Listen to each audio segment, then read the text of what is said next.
Welcome to issue 210 of Critical Encounters, a podcast about Marvel Champions, a living card game by Fantasy Flight Games. Here, we take a good look at that most critical piece of the game with the encounter sets. We'll discuss those poorly understood characters, unfairly labeled villains, and their various plans to shape humanity and benefit the planet, as well as the so-called heroes intent on thwarting them. I'm one of your hosts, Daniel, and joining me tonight is Steve. Hello. How's it going? Hello. How are you? Good. I'm good. I'm excited. I'm excited to do part 2. Yeah. I am too, but you know what makes me a little sad is that it's still just you and me here. It's like a week later. And I haven't seen Mike all week. Yeah, me either. Well, we can hope he shows up at some point. How about that? Well, I mean, I guess you can always dream. We can always dream. Speaking of dreaming, what? Oh, okay. Yeah, I mean, dreams are things on people's minds. And what's on your mind? Oh, Steve, you know what's on my mind? Winners. Ooh. Winners are on my mind. Cool. Do you remember our 200th episode? 10 weeks ago? Our 200th issue 10 weeks ago. 10 weeks ago. Yeah. Oh my God, really? Yeah. Okay. Yeah. Well, we had a bunch of contests. Do you remember? Yeah, I do. Yeah. Well, we've got winners of those contests, Steve. We asked people to name their favorite issue of the show. They replied, given us a reply, put them on the list of possible winners. Right? Yep. Okay.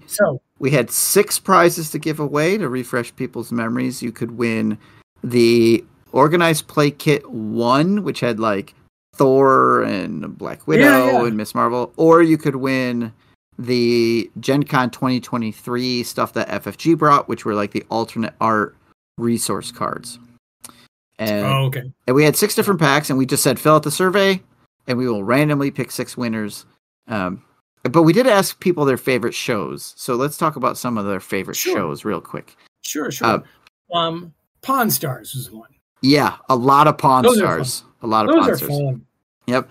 A lot of people liked episode 100. They really liked that, which was great. Steve, you said episode. Oh, I'm sorry. Issue 100. I must be brainwashed by somebody. Okay. Yeah. The interrogation room episodes are great. You just said episodes. Aha. I did too. Oh, you my did. Gosh. Yeah. It's tough. I also did earlier too when I said the winners of the 200th episode. Issues hard. That's hard. It is hard. Yeah. Yeah. The interrogation rooms. Those are great. Mm-hmm. I mean, when we get to meet the people that make the game, Yep. The dating game issue. That was a fun game show. That was fun. Yeah. Now, also the Newlywed Game. Yeah, that's true. People like that format of fun games. And Angela and Christian are amazing. Yeah, they're so fun to have on. Yeah, they're good. Our Goblin Gear issue. What happened there, Steve? What was fun about that? That was the one where Mike left us alone and we were experimenting in the garage and the pumpkin bombs went off. Yeah, a whole bunch of bad stuff happened that night. Yeah. Some folks liked the songs, which is weird. Yeah, the songs are good. You know what else they like? Yeah, I don't know. I always feel weird about them. Oh, they're all so good. But you know what they also like, Daniel, is when we debate the word while. Oh, golly. Nope, that was one. Oh, this next one was my favorite. This came up maybe one time, maybe twice. Daniel's Yellow Jacket lore issue, where it then had to be corrected by Scarlet Rhodey. Wow. You know what? If we could use a different word from corrected, how about enhanced? Augmented. Yes. Mutated. The really great thing about that issue was that's when the community said to us, hey, I listened to your show. I love your show. I just had a few pointers to improve the lore because, Yellow Jacket is very confusing at that point. And that's when we started saying, hey, let's have more people on. Let's get the community involved. Let's have other people tell us lore. Was Scarlet Rhodey our first ever minion to do lore? I feel like it, or at least that really solidified, like, this is how we're going to do this, and we're going to invite people on, and we're going to get the community involved in doing lore. So without that, it's still just be the 3 of us yakking about the same lore, right? So and making crap up, right? Apparently, well, Mike does it on purpose. That's kind of mean. It's still funny because I probably did the same research for Yellow Jacket that Yeah, and to call it research is probably insulting to research, but the same that I do for any of the lore. I wonder what maybe I want. Yeah, you know what it was is you got the movie lore and not the comic lore. Is that what it? Okay. That's what it was. Yep. All right. And people like the villainous shows. So of course, villainous is great. Let's get on to the winners, shall we? Talk to me, Steve. Okay. Tell me the winners. Randomly chosen off air because it was just easier. Otherwise, we were never going to do it. So number 1, Scott J, otherwise known as Gojira. Yay! And he liked issue 200, and he said there are so many other great ones. And Newlywed was his runner-up. So. Wow. Okay. Love it. Yeah. Our second winner is Glenn S. We've talked to Glenn before, right? Or we've read stuff from him. We know Glenn S. He loved issue 189. Now, Steve, I'm sure you remember exactly what that was. I do, because he wrote it down. And you read everything. Okay. Yeah. Fine. That's the Michael Boggs interrogation room. That was good. Yeah. And that was Michael Boggs after he was left FFG. Yep. Coming back to us to talk, reflectively about the game. It was a really interesting conversation. Yes. If you haven't heard issue 189, definitely check it out. Michael Boggs is incredible. All right, our third winner, Matt V, and he really liked the intergalactic Pawn Stars, intergalactic ones. Okay. Well, you know who liked galactic Pawn Stars? Meek, our good friend Meek. Hey, Meek. Yeah. All right, and then John P. He put down the Sinister Pawn Stars. So. Well, that's insane, because so did Kyle K. Hey, Kyle K. All right. Congratulations, winners. Yes, Scott J, Glenn S, Matt V, Meek, John P, and Kyle K. We will send out some emails and reach out to you so you can get a hold of us, and we will go from there. Okay. Right on. Congratulations. And you know what? Thanks for being part of this community. That's the most important thing. Yeah. So glad that you're here. Some of you have been to the lair, some of you haven't yet, but we'll get you here. We got those nice new white shirts we can use too. That's right. Yeah. They need new bodies. Okay, so let's move on to some more Magneto lore, because we are in Magneto Part 2. We're going to do a little bit pulled from the villain's bookshelf, all about Magneto. I'm just going to give you some reading suggestions for folks who are trying to start reading about Magneto. As you promised us, Steve, last week. So here's where I say you start. X-Men Volume number 1. That makes sense. Number 1. Like Volume 1, number 1. It's the very first one. He's right there at the beginning. You get to see how he first appears. You can then skip ahead to number 4, because Magneto comes back with his Brotherhood of Evil Mutants. You get to meet Toad. You get to meet Mastermind, Scarlet Witch, and Quicksilver. And you can kind of see his initial entry into the comics. Okay. So last week we talked about how his wife was the mother of Scarlet Witch and Quicksilver, right? Right. So he's not the father, correct? No, he is the father. He is the Yeah. He went on Jerry Springer and everything. It's she leaves him while she's pregnant during the whole thing. Okay. Right. Okay. Yeah. After the loss of their other daughter. Right. Their first one. Right. Okay. Got it. Yeah. Okay. All right. So now, were Scarlet Witch and Quicksilver in the comics before this one, or is this their introduction as well? That's their introduction as well. That's awesome. Yeah. Okay. And we learn at one point, thanks to Board Game Lore, that Toad ends up getting infatuated with Scarlet Witch a little too much. And Quicksilver, her brother, has to teach him a lesson about it as well. Has to step in. That's right. Yeah. Well, what else should I read, Steve? All right, you should go into the Age of Apocalypse series from the 90s. So it says 2 bookends. It's an 11-issue miniseries, and then a total of 42 issues. Like, this is a massive scale storyline. It takes place in an alternate reality where Professor X is dead, and Magneto takes up the dream and leads the X-Men. It's as epic comes. Can I ask you a question? Yeah. What does bookends mean? Oh, there's like a starting episode that kicks off the whole Age of Apocalypse that's like outside of any series, and then there's a finishing one as well. Okay. So the other 42 issues are like, there's some in X-Men, there's some in Wolverine, there's some in Weapon X. Right? The story touches every single X-Mutant book. So I understand. Okay. All right. The third thing that you might want to go check out is called X-Men Fatal Attraction. It's another 90s run. It starts in 1993 and it runs through all the X-Men books. Again, it's basically part of their entire showcase. And we get to see his power and his passion really unleashed as he brutally attacks Earth. So this is where like the Magneto villain comes out, and you get to see all of his power at its maximum. Well, so, Steve, what's the tie-in to that Michael Douglas Glenn Close movie? Isn't that like a bunny rabbit? There's a dead rabbit in a stew pot. Oh, man. Yeah. That's okay. It could be the white rabbit, maybe? I don't know. Oh. Oh, boy. Oh, boy. Okay, number 4. You want to go get the Uncanny X-Men Volume 1, number 200. This is just a single issue, but this is where Magneto stands trial for his crimes. He himself he turns himself in and says, "Put me on trial."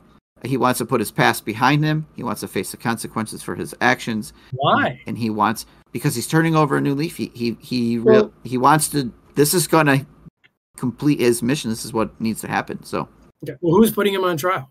The Hague, the X-Men? Or the UN. The UN. It's a global trial. Okay. Yeah, there's a tribunal of like 7 countries, right? Got it. Okay. Yeah. This also happens to be after he gets turned into a child. Like, remember there's like X-Men babies we talked about at one point? Maybe Blob got turned into a baby. He had gotten turned into a baby, so like... I didn't know that was such a thing. I thought it was a Blob thing. No, apparently a bunch of them happens. So it does happen after he turns into a baby. Okay. So, so there's like a million Magneto comics. You could go to the complete Marvel reading order by Travis Starnes and find, thousands of issues to read. But a couple other good ones that other people have recommended is the Magneto War, also from the 90s. X-Men Red Volume 2, specifically number 3, 4, and 6. The House of X, which is a little bit more recent. That's in the 2000s. X-Men Mutant Genesis, which we must That sounds familiar. Yeah, I was going to say, right? That is the end of Chris Claremont's 17-year X-Men run, so Magneto gets some love there. Okay. And then, of course, the self-titled Magneto series, starting with Magneto, number 1, that came out in 2023. So that's like almost now. Right, almost now. Huh. Yep. You can also, what I found was helpful when I was trying to find some lists, if you want a real good reading list, you can head over to it's called Crushing Crisis. The second word starts with a K. Crisis starts with a K. I'll put a link in the notes, but there's a great reading guide specifically for Magneto and some other characters. There's a really great set of reading orders for Iron Man, Daniel, if you're interested. Oh, how charming. Yeah, but it's crushingcrisis.com, and then you can find like definitive guides to X-Men and other Magneto and other characters that you might want to read. Well, that's really cool. Yeah. The internet is a wild and wonderful place, isn't it, Steve? Yeah, it's great because otherwise, you have Marvel Unlimited and you're like, I don't even know where to start. So, right. Yeah. Right. And does Marvel Unlimited, I've never been there, it doesn't do these types of reading guides or collections or... It does do some. It'll be like story arcs or things like that, but it's... I don't know. But if I want to get my Magneto on, Crushing Crisis is where to go to figure out how to read it. Yep. Okay. Yep. You can use Marvel Unlimited to like look up a specific character and go from there. And Magneto's definitely referenced in there, so it's not hard to find. Okay. But there's some other more obscure characters that are a little more difficult to come across. So, like you're looking for Armadillo, it's not that helpful. What if I'm looking for Paste Pot Pete? Yeah, also probably not easy. I mean, maybe, who knows? All right. Okay. Well, thank you, Steve. That's great, folks. You got to listen to Steve. That is an incredible reading list. So, hey guys! Oh boy, my mutant gene was tingling. Hey, Mike. This freaks me out every time you do that. You never know who's going to show up. Yeah, Mike. What? I just had this feeling you seem a little nervous tonight. Yeah. And I know what that means, so I get the front row seat. What? Move over, Steve. Yeah, come on, sit down. Because we all know that it's time, right, Daniel? Right, Daniel? Gee, I don't know what you're talking about, Steve. Oh, look, I found your guitar. Oh. And we've done all 5 villains in this scenario without a performance. I think it's time. No, guys, really? Here, we even wrote you a song. What? I don't even know how it goes. Hit it.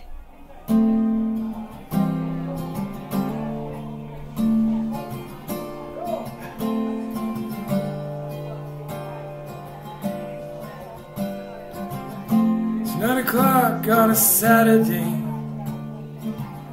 The Brotherhood shuffles in. There's an old man sitting next to me, tragedy marked on his skin. He says, "Friend, can you play me a memory? Not really sure how it goes, but it's sad and it's sweet, exposition replete, from when I wore my old X-Men clothes." La da da da da da da da da da.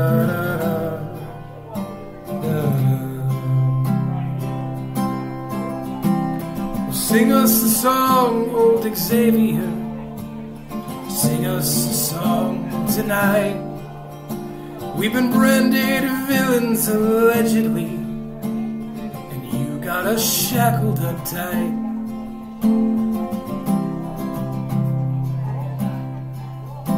Well, the mutants behind bars are no friends of mine. They're biding their time to break free, with a tongue and a croak, or with fire and smoke. They're yearning for something to be. Eric says, "Chuck, I believe this is killing me," as a smile ran away from his face. Oh, I'm sure that I could have a hero card if I could just get out of this place. Oh, da da da da da da da.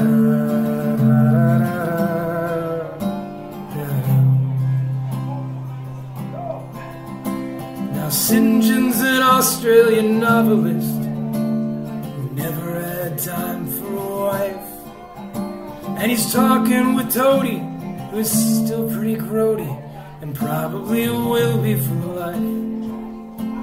Mystique was practicing politics, and Avalanche was cracking through storm, and now they're sharing a prison loneliness, but it beats incarceration alone. So sing us a song, old Xavier. Sing us a song tonight. We've been branded villains allegedly. You got us shackled up tight. La da da da da da da.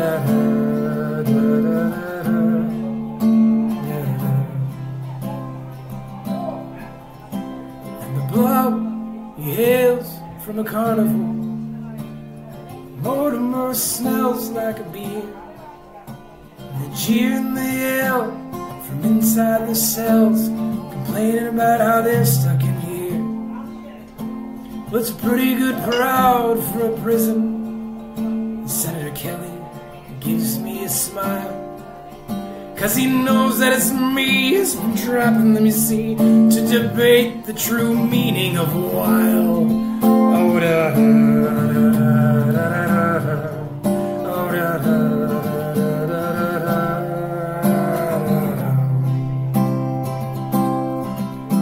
Sing us a song, old Xavier. Sing us a song tonight. We've been branded villains allegedly, and you got us shackled up tight. We've been branded villains allegedly, and you've got us shackled up tight. And you've got us shackled up tight. And you've got us shackled up tight. Bravo. Bravo. That was really good. That was amazing, Daniel. Oh, great. Thank you. It makes me so nervous to do those things. I like getting little chills a few times. This is really good. Yeah. And this is what, the first one where all three of us had a hand in it? Yeah. Yep. Oh, it was awesome. Love it. So good. So good. And of course, mad props to Billy Joel. Of course. Of course. Yeah, for some reason you don't know what song that came from. Now, I admit some of my covers are a little obscure, like Boyfriend's Back, but I think most folks should know Piano Man. Yeah, I hope so. Daniel. And I had not heard it until just then. I got to listen live with everybody else. Oof. Oh, my. So, about Weil. No. Yeah, it's about time you head out, Mike. See you in a while. He just comes and goes as he pleases. He showed up for the best part. The best part. He showed up for a part. What's the name of that song? Magneto Man? Sing us a song, you're Magneto Man. Or something like that. You're an X-Man. No, it's old Xavier is who sings. Oh, okay. Yeah. It's funny that the writers of that song never named it. Oh. It's called Mutant Genesis Song. I think it's called X-Man. On our Googles. It's just called X-Man. Okay. Yeah. Well, there you have it, folks. That is the song X-Man. Like Piano Man, but X-Man. Yeah, no, I get it. Everything's got to have an X. That's how it works. Oh, golly. Oh, boy. So I will release a song-only version out on the YouTube, so if anybody wants to have just the music, just that song without the rest of it. One download of that ever when you do that. One download every day. Yeah. Yeah. Right. So apologies, folks, for another song. The lyrics are always great. The delivery, But Steve, you're too humble. We've got a lot of work to do tonight. Yeah, let's get to it. Just like Magneto, we've got work to do. Mm-hmm. So we're going to look at the Magneto cards we didn't look at. This Mutant Genesis campaign box, 5th and final scenario. It suggests we play with the Acolytes modular set. There are 30 total cards. And tonight, we're going to look at 22 encounter cards. Whoa! 13 by title. 13 by title. That's a little less. Little less. Yes, not as insane. All right.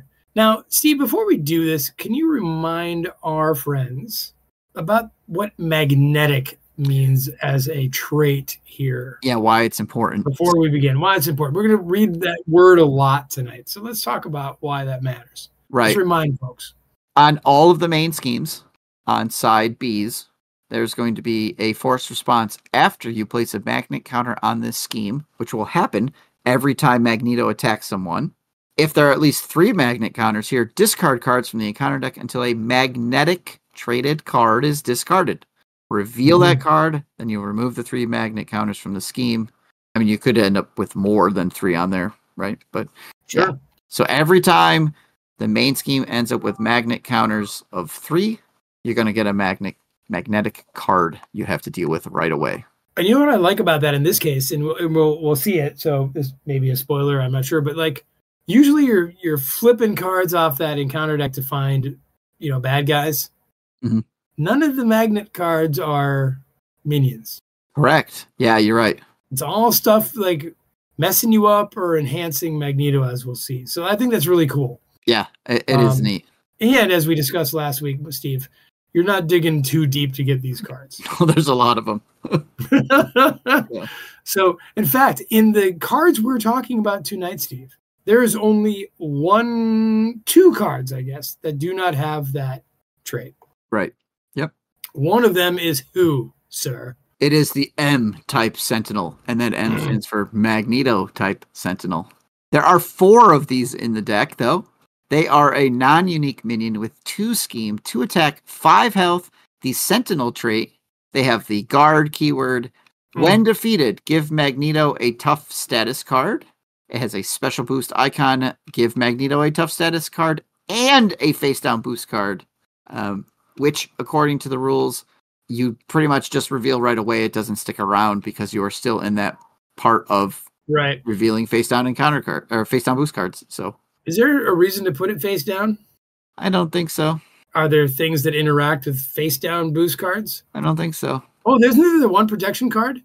Oh, yes. Yeah, there is. You're right. Where instead of revealing it, you could do something to cancel it, get rid of it. So that does, that helps. Okay, good call. So you could use that then, right? Yeah, you'd be able to before you flip over the next card. Good call. Okay. I have protection cards though.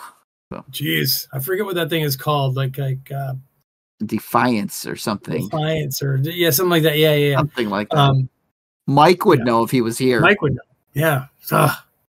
Comes and goes as he pleases. Okay, all right. So this is a 5 health minion that's not a Mark 5 minion, which is neat. Sentinel. So and there's 4 of them, right?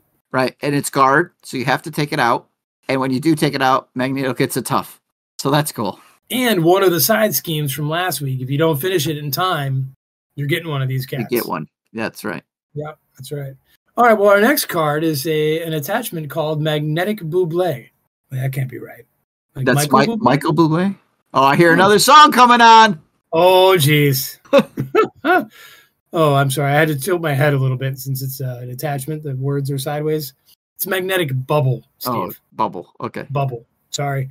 That is a magnetic traded attachment. Attach it to Magneto. He gains Retaliate 1. Forced interrupt. When Magneto would take any amount of damage, place it here instead. Then, if there is 8 or more damage here, discard this card. And it has 2 boost icons. Dang. Yeah.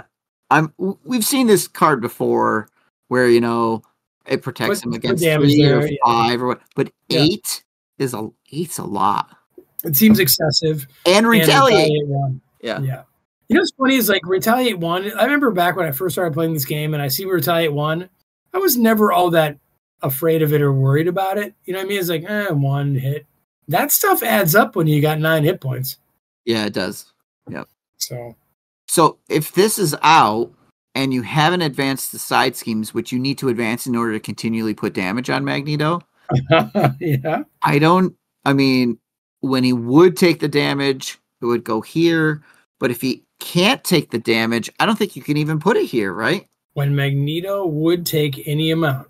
So you have to be doing damage to Magneto. And let's say we're still on boarding party where he cannot have more than 6 sustained damage. So then he could not take any amount.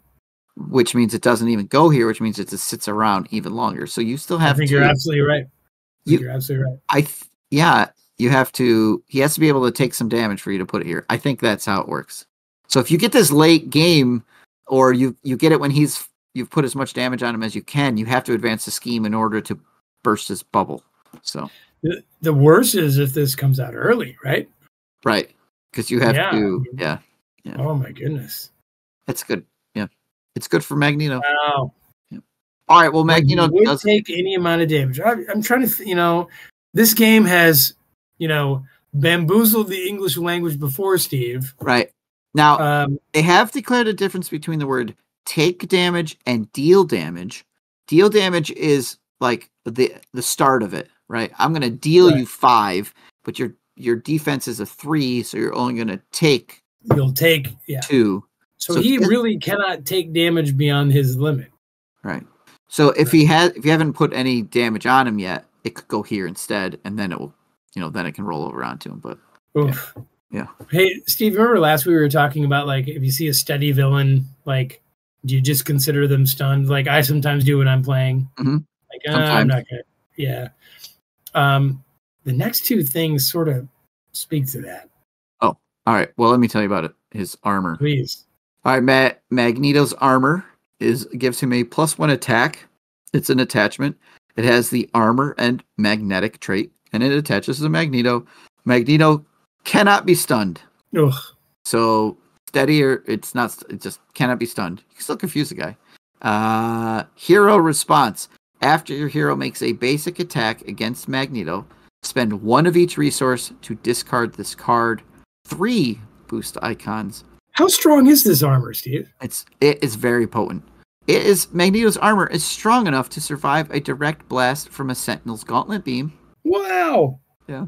That is strong. That is strong. Oh, golly. So you can't stun him. He gets +1 to attack, and you have to make a basic attack and spend 3 resources of different types. So. Well, he's got a helmet that kind of acts like that, Steve. Okay. Armor, magnetic, attached to him. He can't be confused. Oh, there it is. Okay. There it is. Yeah. +1 scheme to his schemes and the same hero response.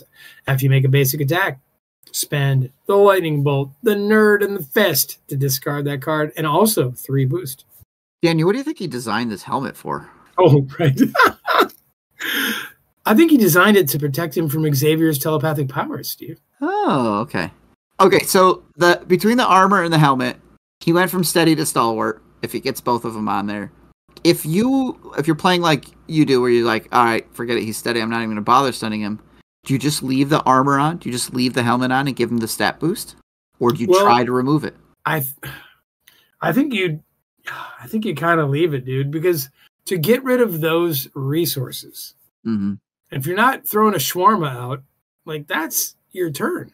Yeah, it's a lot, right? I mean, that's a really big ask. And I guess now you can use resource generator upgrades and stuff for this, right?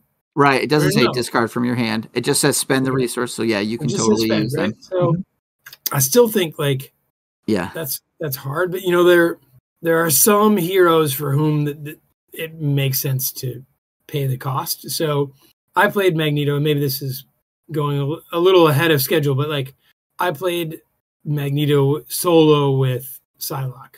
Okay. And you can kind of game her.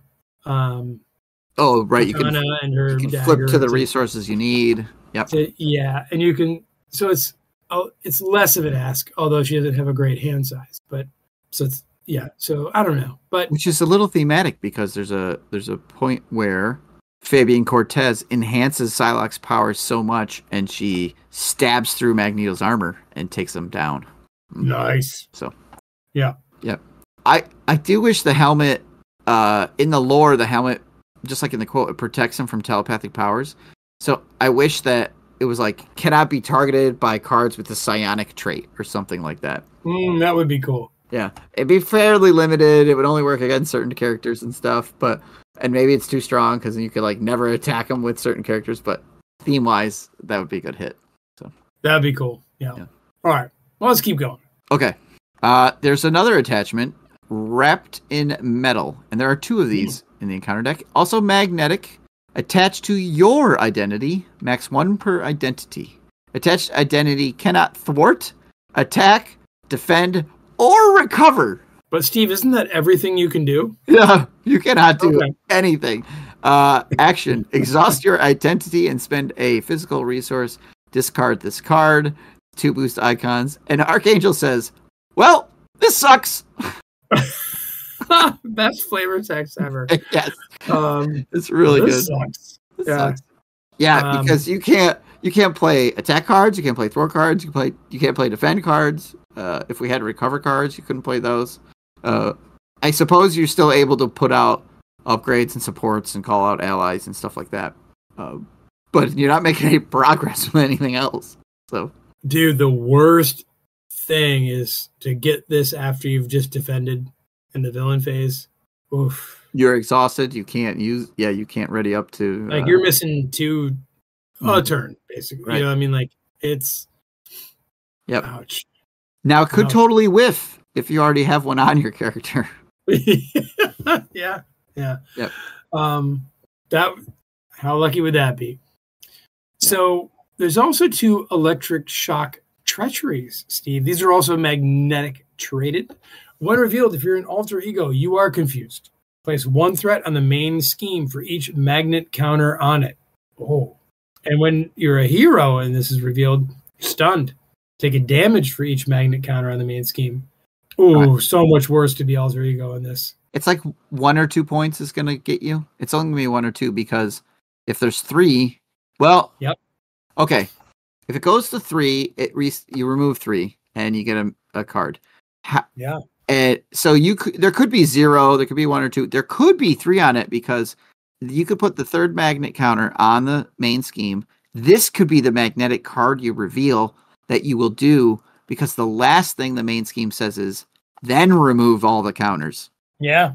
So yeah, there could be 3 or that is the rules thing that you got to remember, folks. Yeah. This is like a 2 other scheme. Like, what's the scheme you want again? Advance.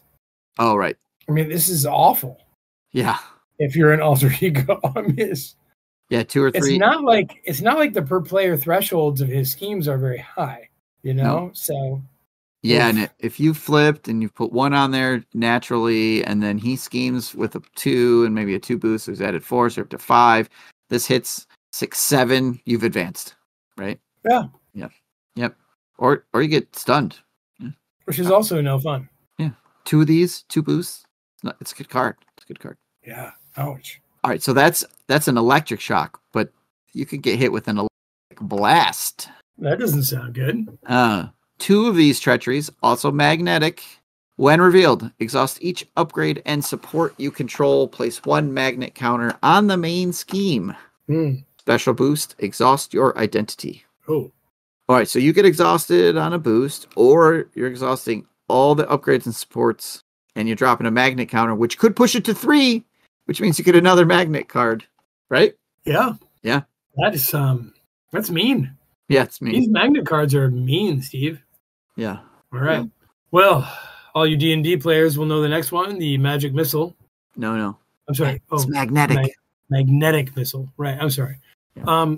Magnetic trade. It has surge, so it must not be that bad. Oh. When revealed, defeat a sentinel minion in play. Well, that's great. I think we should stop reading the card right there, Steve. No, that's not good for us villains. Keep reading. Oh, wait. Yeah, heroes would stop. Yeah. Oh, then take 5 damage. You may discard X cards from your hand to prevent X of that damage. Oh, I should have seen that coming, says Cyclops. And it has 1 boost. Interesting. Yeah. Again, there's 2 of these in there, right? You know? So, 50% of the time it's going to surge, right? I mean, even more. So if you're playing as suggested, there's only 4 Sentinel minions in the whole deck, right? Mm-hmm. But if you take out Acolytes and put in Sentinels, there'll be a lot more. It's the flavor fun though. It's like he just takes that Sentinel, shreds it, and throws everything at you. And somehow you can block or duck down, or you discard some cards to cancel some of it, so you're sort of ready for it. But yeah, it's pretty good. So good. Yeah. All right. Here's one of those non-magnetic cards. All right. It's the only other one. It's the only one, and it's called the Master of Magnetism. Surprisingly, and there's 2 of them. When revealed, take the topmost magnetic card in the encounter discard pile and give it to Magneto as a face-down boost card. Magneto activates against you. 2 boost icons. Neither your powers nor all your skill can save you from my wrath. Magneto. It's a weird quote when you consider that he actually wants to be beaten. Yeah. But, okay. And this is like, this art is from one of the classic 90 covers, too. Nice. Okay, so this is that extra activation that he gets, which will put out more magnetic counters, which will get you more magnet cards. And he's attacking you again. And he's going to have 2 boost cards. 2 boost cards, yeah. 2 boost cards, yeah. He's not easy. No, he's not. He's a suitable 5th villain. So, wow. It's almost as bad as that, Steve, is the metal shards he throws around. Oh, right. Okay. Another treachery, which is magnetic traded. When revealed, deal 1 damage to each character you control. Place a magnet counter on the main scheme. Those just get ramped up. Card has a special boost. If this is an attack that defeats an ally, place a magnet counter on the main scheme. Okay. Yeah, 1 damage to everything that those ally heavy decks just lost. Yep. And then a magnet counter, which could trigger another magnetic card. So, yep. And there's 2 of them. So, I mean, you have to have these cards that add a magnet counter randomly. Otherwise, yep. Right. Otherwise you're gaming it. Yep. Yeah. You can just plan too well. We don't want you to plan. We want there to be some mayhem going on. Absolutely. Now, there's a couple side schemes left that are both magnet traded, Steve. Tell us about one. Oh, the first one's Magnetic Mayhem. Mayhem. It's a side scheme with the magnetic trait. When defeated, the player who defeated the scheme discards the top 4 cards of the encounter deck. That player places 1 magnet counter on the main scheme for each magnetic card discarded this way. It has the X-Jet logo, otherwise known as an amplify icon. 4 threat, and 4 boost icons. 4 boost icons. So, 4 boost icons. I almost wonder if it's worth getting rid of it. I guess boost icons are awful. Right. So keeping it out so the 4 boost icons don't come back into play. Yeah, I don't know. The amplify, because there's a few cards we've seen where he gets more than 1 boost card. So that's 2 more damage or 2 more scheme effectively when he's got 2 extra cards. But the real mayhem of this card is the art where it seems like Magneto's trying to grab Wolverine's gold balls. Okay, hey, that is a hero character. We don't talk about hero characters on this show. Well, if we're grabbing their we can we? Nope. Leave the gold balls alone. Don't touch the gold balls. Yeah, the art is really Well, it's just he's lifting them up. Yeah. Well. Oh no! Yeah. No, wait a second. Like, let's go back to the text of it before we turn into like juvenile children here. Okay. You're discarding the top 4 cards of the encounter deck. We discussed last week. That's like it's like a 44% chance. 44% chance. Yeah. Vaguely, right? I'm sure the statistics change as you play, but that you hit a magnetic card. Sure. So you could be putting out, I don't know, 2, 3.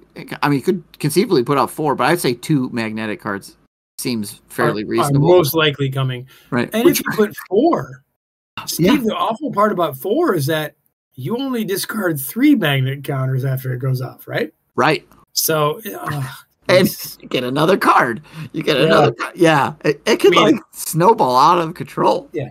I guess a saving grace of this card is that you got 4 magnet cards in the discard pile. Yeah. Right? Maybe. I don't know. Maybe. But like, oof. Yeah. It's a good card. This is a tough side scheme. Mm-hmm. But it's not the only one, Steve. Oh, okay. There's another side scheme called Magnetically Sealed. Also magnetic traded. When revealed, place 2 additional threat here for each ally in play. And it's a crisis. Mm. It only has a special boost, which is exhaust each ally you control. And it's 2 threat to start. Okay. What's the story behind this card, Steve? I guess the door's closed and he sealed it with his magnetic powers.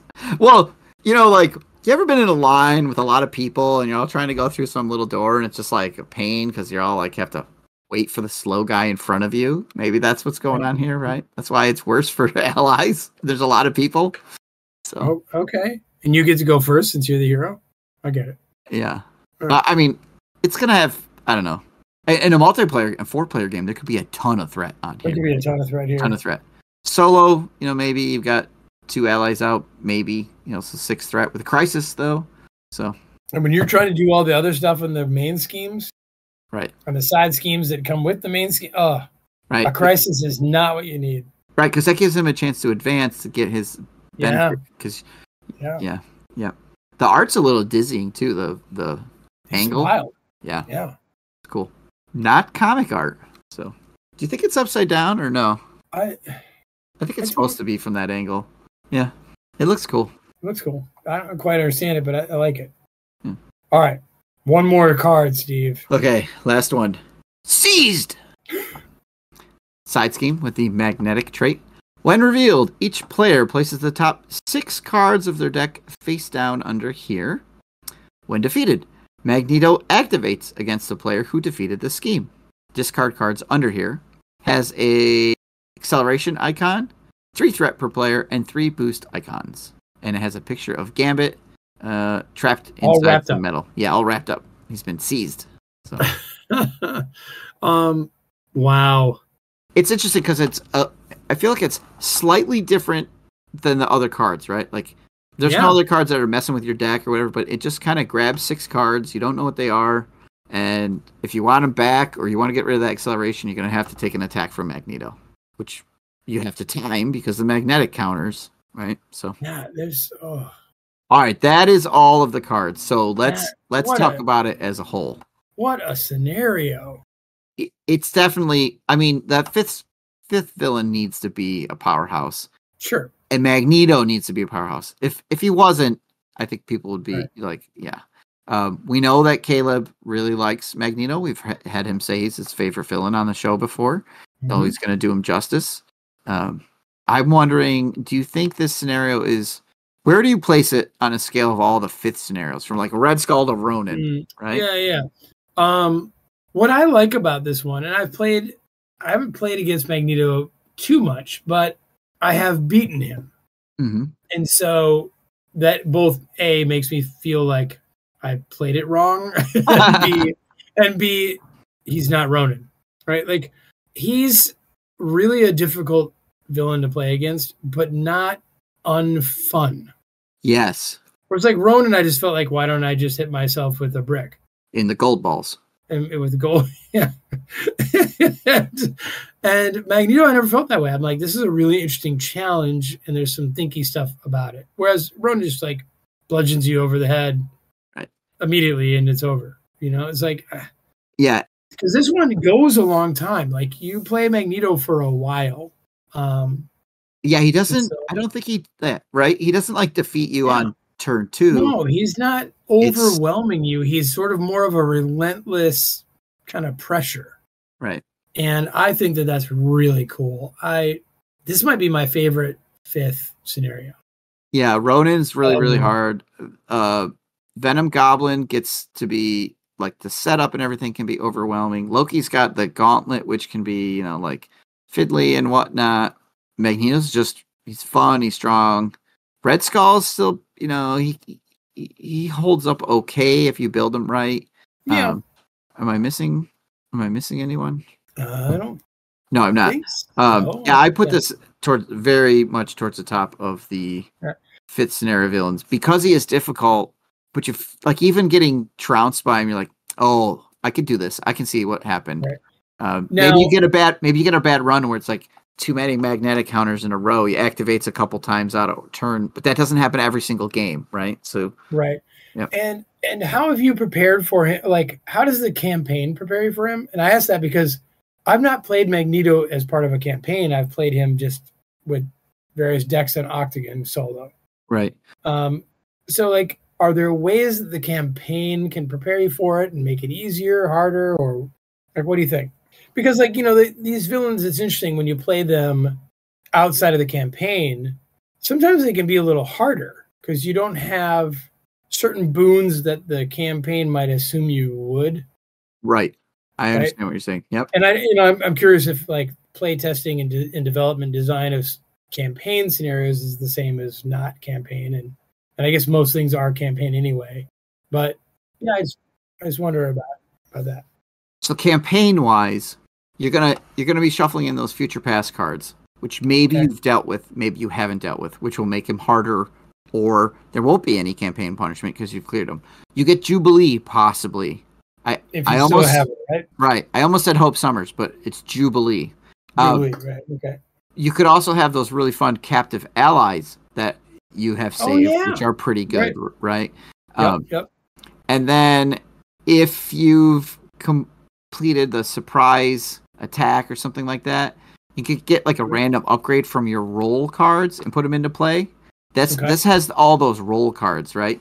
So you are the brawler, or you're the taskmaster, the commander, whatever they're called, right? So you're going to get one of those if you've been completing the campaign along the way, which is you're going to be able to use to help you, which are pretty nice cards, which we'll talk about when we do the whole campaign. So I think campaign-wise, it does prove to be slightly easier if you've cleared those. If you've done well. You've done well, you're right. If you're just barely squeaking by, you're going to go into it with a few future pass cards, and it's going to be difficult. So. Right. But those things don't exist if you're just playing the scenario. Right. Yeah. Right. So that kind of evens out. No, but, I just think that as a scenario, this is super hard, super challenging, but interestingly so. That's why I like it. I agree with everything you said. I know it's not great podcasting when we always agree, but you're right. You're right, Daniel. It is. When you're right, you're right. Yeah. Can't deny it. Yeah, it's cool. I just think it's... Now, if there's a knock on it, it would be sort of like maybe it's not even a knock. I was thinking sort of a kind of lack of flexibility in the modulars, but I guess you don't have to put the acolytes in. You can put anybody in or add another one, and of course. Yeah, the acolytes are a difficult modular set, like we talked about, because they have the teamwork. Yep. But they don't necessarily interact. They don't interact with him. Yeah, right. They don't. Yeah. And so, but they do make it a lot harder. And I guess if you're struggling against Magneto and don't want to anymore, there's lots of modular sets you can replace them with. Yeah. And he's still going to be hard. It's like the modular set's going to change flavor, not difficulty as much. Unless you go and put in like those, you like, I'm going to put in the really easy ones or something. I'm putting in Bomb Scare. Yeah. But, right. Yeah, but Magneto himself, his own set is just no joke. But like I said, he's interesting. I like him. Well, all right. Let's give it a letter grade. Dude, Magneto's an A+. I don't usually give letter grades. But if you were, I would give it an M. For magnificent? For magnetic. for asteroid M and M-type sentinels and no, M. Yep. Yeah, for marvelous. Simply marvelous. It's great. I would love to know what Mike thinks of it. I would love to know what everyone thinks of it, Steve. Oh, me too. How would anyone let us know? Oh, come on. You know how they would do it. Steve, do you think they could email us at criticalencounterspod@gmail.com? They could. But what if they were on Facebook? They could look us up there. As Critical Encounters? That's right. Well, they couldn't possibly find us in like YouTube, Twitch, or Patreon, could they? All they have to do is search for Critical Encounters Podcast. Oh, that's amazing. So it's easy to talk to us. It is. It's easy to tell us what you thought of Magneto, folks. Hey, on Discord, hit us up too. We're Vardane, Wandering Took, and Big Fun Love. Hey, if you like our show, tell your friends. If you don't like our show, you should tell your enemies. Magneto, for the last time, take it out. The thing none of you will ever understand is that there are no sides, there are no heroes or villains. There's just what I want and how I'll get it.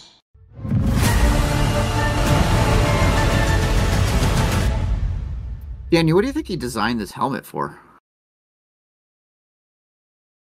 I have no idea.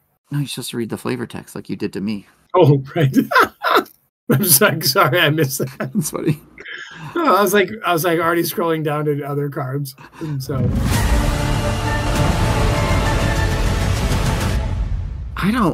It's weird. I can't remember. Is that bad? What's wrong with my brain? I guess I've got my mind wiped by Xavier too many times. I just can't remember. Yeah.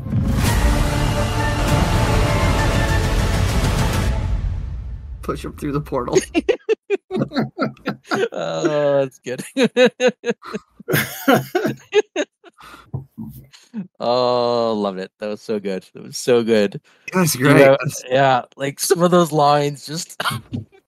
Yeah, we got to collab all the time. It worked out good. Oh, for sure. Good. And like, I noticed you guys made some changes. You must have, after doing some lore or something, some of the lines sounded different, but...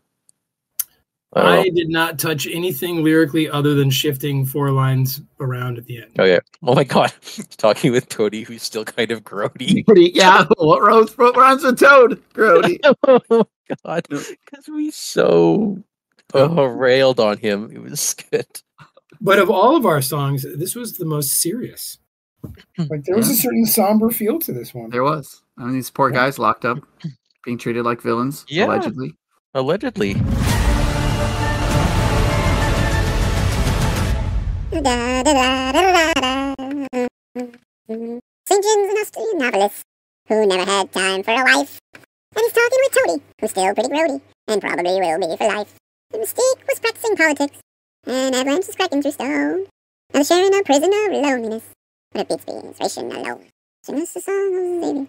Sing us a song tonight. We've been branded the villains allegedly. We've got us shackled up tight. He's from the carnival. And Mortimer smells like a beer. Jeer and they yell from inside their cells, complaining how they're stuck in here. Pretty good crowd for a prison. And the warden gives me a smile. He knows that it's me, trapped in the seat, to debate the true meaning of wow.